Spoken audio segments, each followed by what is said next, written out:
l'opposition risque de manquer cette élection qui, pourtant, selon le contexte, devrait lui être favorable, que vous ne travaillez pas? Nous n'avons aucun compte à rendre à qui est que ce soit sur ce plateau. Je crois que pour nous engager en politique, on n'a pas demandé la permission de quelqu'un. Pour travailler sur le terrain, on a un seul compte à rendre, c'est à ceux qui acceptent de venir travailler avec nous, nos militants, et aux populations des zones dans lesquelles nous avons des prétentions, ou du moins des équipes sur le terrain qui s'engagent au quotidien à pouvoir ratisser large et à cultiver notre présence, aussi simple que ça.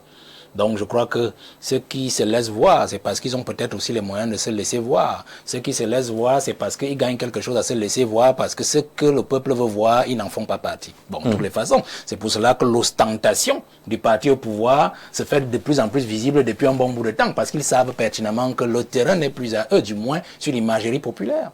Alors, nous, on est dans autre chose, hein. Moi particulièrement, là je vais parler de moi. Absolument. Moi, ma logique est tout à fait simple. Je dois gangréner suffisamment l'imagerie populaire. Voilà. Parce que les gens ils disent non, ça le plateau télévision. Non, je serai toujours là. Parce que quand je viens le dimanche, je viens sur un plateau, c'est pour passer un message, dire au peuple, réveille-toi, réveille-toi, réveille-toi, réveille-toi. Mes lieutenants sont sur le terrain, que ce soit à Makak, dans le Vouri, dans le Mungo, dans le Diamaré, ils travaillent. Je n'ai pas besoin de publicité pour ça. Vous comprenez? Mais comme j'ai toujours dit à mes gars, je suis l'éléphant. J'ouvre la forêt et vous nettoyez derrière moi et vous plantez. Aussi simple que ça. Bon, on attend dans novembre. Peut-être quand les listes se feront, on va commencer à émerger les listes. Vous saurez si Jouvence a travaillé ou il n'a pas travaillé, si Jouvence était sur le terrain ou pas. Je crois aussi qu'il y a aussi un autre candidat. Je vois aussi quand même un jeune, celui qui était à la présidentielle, Iodi, qui travaille, puisque j'ai eu mes gars l'ont rencontré dans le littoral à 2 ou 3 endroits ici. Donc il avance aussi. Il avance aussi. Donc moi, je n'ai pas ce genre de souci. On n'est pas là pour faire la publicité de ce que nous faisons. Mon travail à moi, c'est de retourner le peuple camerounais, de le réveiller, de le choquer, créer cet électrochoc comme sous les mois, nous le faisons ce dimanche, de dire au peuple, c'est toi le problème. Avec Soulé. C'est toi le problème.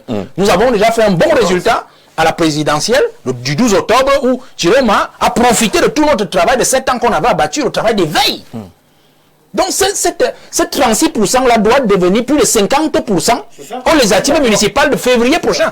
C'est pour cela que nous sommes toujours là dans les médias pour dire au peuple, parce que est-ce que je vais être dans 360 arrondissements un dimanche? Je ne vais pas être dans 58 départements, 10 régions même. Donc quand on me donne cette tribune là, pour moi c'est du pain béni. Quand je peux parler là, je sais qu'en semaine, j'ai atteint au moins la moitié des Camerounais dans leur téléphone, dans leur télévision. Donc moi c'est plus qu'une campagne. Et avec les petits moyens qui sont modiques pour nous, on arrive à s'en sortir avec. C'est pour ça que je profite pour remercier votre PDG, M. Delaunay-Van, justement, qui, quand il nous invite, il ne sait pas le bien qu'il nous fait. Il fait non seulement à la jeunesse, mais aussi au peuple camerounais de nous avoir. Alors, quand vous parlez donc de travailler, non. Les prorogations, je crois que votre téléspectateur a vu clair. On n'est pas sûr qu'il y aura élection en février. Et c'est pour ça que nous nous mettons la pression. Et vous vous souvenez sur notre plateau, j'avais dit que ceux qui nous dirigent ne tentent pas, j'insiste sur ne tentent pas, de repousser l'élection, c'est-à-dire législative, municipale, qui ne tente pas. Parce que le président a fait ce qu'il avait à faire avec ses amis, garantit qu'il va mourir au pouvoir encore pendant les 7 ans, si jamais il ne finit pas. Ça, on a avalé la couleuvre. Vous comprenez? Mais le peuple, comme le développement du peuple du Cameroun, tient au Parlement comme au municipal, dans les municipalités, les communes. Donc vraiment, que le président nous excuse. Avec ses signatures à Genève et partout là, quand on va lui proposer encore une prorogation qui disait non, le peuple veut tenir le pays par le bas son propre développement. Il veut ses propres maires qu'il a choisis. Il veut ses propres députés qu'il a choisis. Et qui iront combattre et débattre des vrais problèmes à l'Assemblée nationale. C'est tout. Il a déjà pris sa présidence. Roger, vous avez la question de travailler ensemble. Il reconvoque encore la mise en commun des efforts de l'opposition. Moi, j'ai essayé cela, la mise en commun, pendant au moins 5 ans avec les aînés. J'ai travaillé avec Nissé, j'ai travaillé avec Diokam qui est en prison, j'ai travaillé avec Sam Bakara, j'ai travaillé tout ça. Je ne vais pas rentrer dans ces détails parce que ça va blesser beaucoup d'uns. Moi, je suis dans une logique simple. Nous réveillons le peuple. Et quand je ne travaille pas seulement pour ma chapelle. Quelqu'un peut ne pas aimer ma tronche.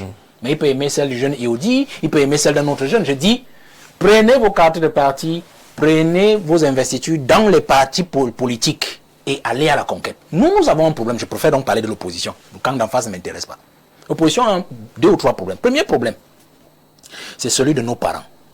Nos parents, voilà Soulé, voilà le recteur qui est là, nos parents. Ils ont transmis à nous, leurs enfants, et à d'autres, leurs petits-enfants, cette mauvaise mentalité du pouvoir qui dit la politique aux politiciens et l'école aux écoliers. Comme quoi la politique est très dangereuse, elle tue. Et pourtant, voilà Bilo qui est dans l'affaire là depuis, il n'est jamais mort.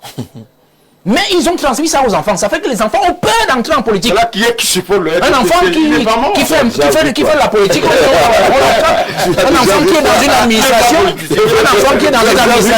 il a son petit poste de chef de service. Comme il est jeune, on lui dit, si tu entres en politique, entre dans le RDPC, n'entre pas dans le parti d'opposition. Comme si les postes administratifs étaient les postes qui appartiennent au pouvoir. Donc beaucoup ne veulent pas faire la politique parce qu'ils protègent leurs petits gagne-pain. Il y a cette première peur. Donc nos parents nous ont tués pour cela. Nous avons la diaspora. Et là, je parle devant l'écran. La diaspora a un problème. Cette diaspora qui a choisi des candidats, comme du pain béni. C'est-à-dire, on dit, si ce n'est pas tel candidat, vraiment, on ne peut pas considérer que c'est le changement. Voilà, non, on va arriver où avec ça? C'est dommage. L'élection présidentielle est passée. Nous disons à la diaspora, moi, si vous n'aimez pas ma tronche, trouvez un autre leader de parti politique. Là, vous êtes là-bas, vous avez plus de moyens que nos frères qui sont au pays, les jeunes qui se battent. Si vous êtes d'Atok, on parlait d'Atok tout à l'heure. Si vous êtes de Dimako, vous êtes de Dimako. Alors, à partir de là, renverser la vapeur. Prenez, faites des petits groupuscules de nos gars de la diaspora, les Camerounais d'Atok, de Dimako, d'Abomban, ainsi de suite. Vous créez des comités chez vous. Nous viendrons les installer. Et puis, ils ont des listes et vous appuyez par vos moyens. Aussi simple que ça. Moi, particulièrement, je ne demande pas un sou à quelqu'un. J'ai dit, mon stylo est suspendu. Partout les listes, vous dites, nous voulons la bannière de Jouvent, je signe. L'essentiel est que nous allions à l'Assemblée nationale et que nous ayons cette majorité de 90+1. Parce que je le dis toujours aux jeunes, nous avons raté la présidentielle parce que nos aînés des années 90 ont pensé qu'ils pouvaient répéter le même schéma de 90 en 2025. Bon, c'était ça tout le problème, hein? C'est passé à côté. Il nous reste une seule chance. Pour chasser ce régime-là, c'est à l'Assemblée. Je le dis toujours, si nous avons 90 députés plus 1, le président de l'Assemblée nationale sera de l'opposition.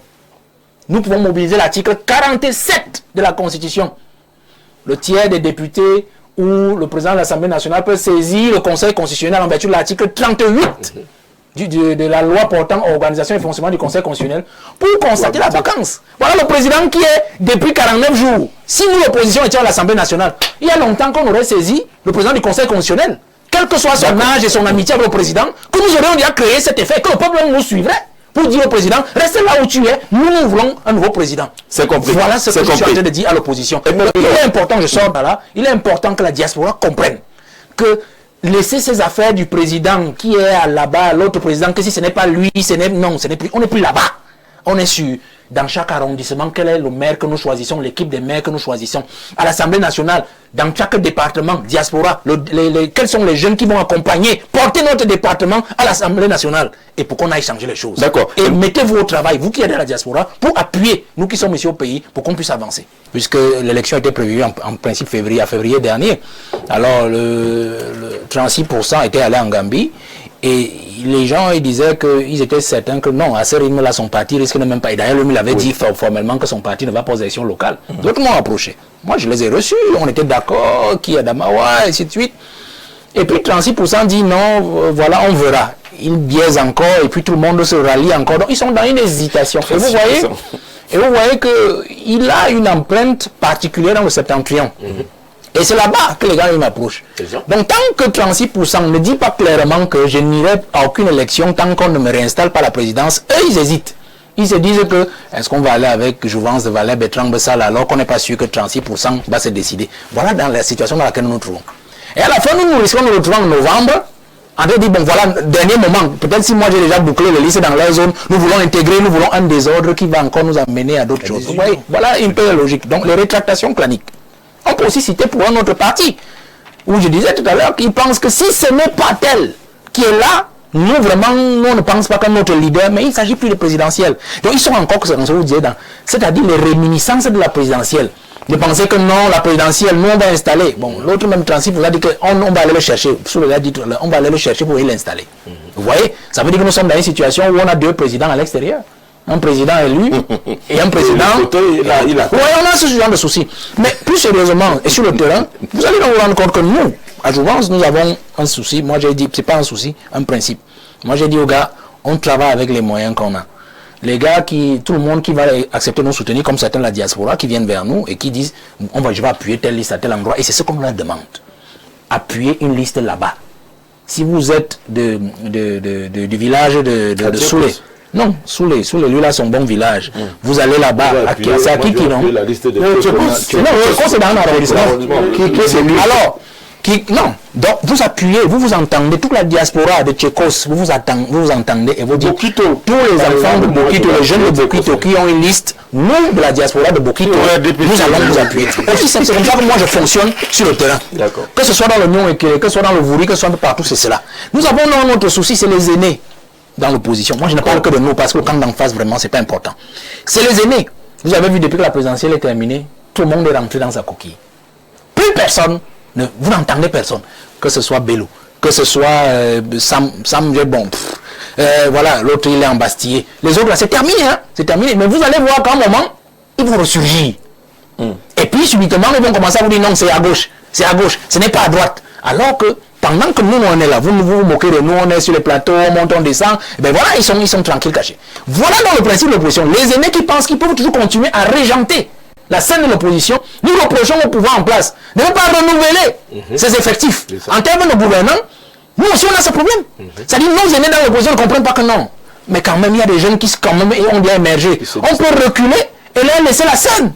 Parce que c'était ça aussi le problème d'octobre 2025. C'est-à-dire que vous avez le même candidat chaque fois pour lui devant vous, vous échouez face à lui. Est-ce que l'un des points stratégiques pour vaincre Pobia n'était même pas de trouver un jeune de la jeune génération, et qu'on aurait été content de voir un Sambaka, de voir un Anissé Ekane, de voir un, il s'appelle Jokam Chameni, de voir un tel, derrière un jeune, et on se dit, mais attention, il y a une révolution là-bas, on peut suivre, le peuple allait suivre. Mais ils ont dit, non, ça reste toujours entre nous, les copains, ainsi de suite, on connaît le résultat. Voilà notre problème aussi. Je sors donc avec l'autre problème, le dernier problème pour dire que, le problème c'est un problème aussi de moyens. Donc c'est un problème de moyens, mais nous qui acceptons de rester au moins intègres, pour ça, parce que je n'ai pas peut-être le monopole de l'intégrité, mais je m'efforce de cela parce que je dis toujours aux jeunes, si je me mouille, vous tous serez mouillés. Si on vous dit un jour que ça allait passer quelque part, on lui a donné 100 millions, on lui a donné ceci, ça veut dire que tout le monde qui dira qu'il est derrière ça, on va dire que non, c'est les gens de 100 millions. On a vu ça derrière la présidentielle. Parce que c'est comme ça. Donc, je dois m'efforcer, même malgré ma pauvreté, malgré mon indigence, à rester droit. Parce que le peuple a besoin aujourd'hui de leaders au moins droits. Des leaders qui sont à cheval sur l'éthique. Parce que le peuple est fatigué, vous l'avez dit. Les mêmes gens tout le temps, vous mangez la nuit avec tel, ainsi de suite, ainsi de suite. Il y a des discours aujourd'hui, le peuple n'est pas dupe. Il y a des discours, vous entendez à l'Assemblée nationale, on dit, on sait qu'en fait, tel est en train de taper sur un tel ministre parce qu'il a son nombre d'affaires qu'il a dit au ministre, donc je peux calmer le député là. Je peux le calmer. Voilà, donne-moi tel machin, donne-moi tel machin. Le peuple n'est pas dupe. Vous comprenez? Donc nous nous efforçons de garder cette posture-là pour que les gens comprennent qu'il y a une génération d'aînés qui est prête à se sacrifier. Moi, je suis en train de sortir. Je suis fini, j'ai fini. Je suis en train de sortir de cette génération où on dit les jeunes, moi, je suis à la quarantaine. Je dis aux jeunes, si vous ne vous battez pas, moi, mon dernier round, c'est les législatives municipales là. Dès qu'on a des élus, je vous donne des élus dans le parti Jouvence. Je vous laisse le parti. Vous aurez l'occasion vous-même de choisir le prochain président qui va porter le parti. Parce que je ne veux pas que vous ayez le mot de tête de il nous faut 60 millions comme la fois dernière pour acheter un parti parce qu'on n'a pas d'élus. Je veux vous donner des élus. Même un conseiller municipal pour qu'on puisse avancer.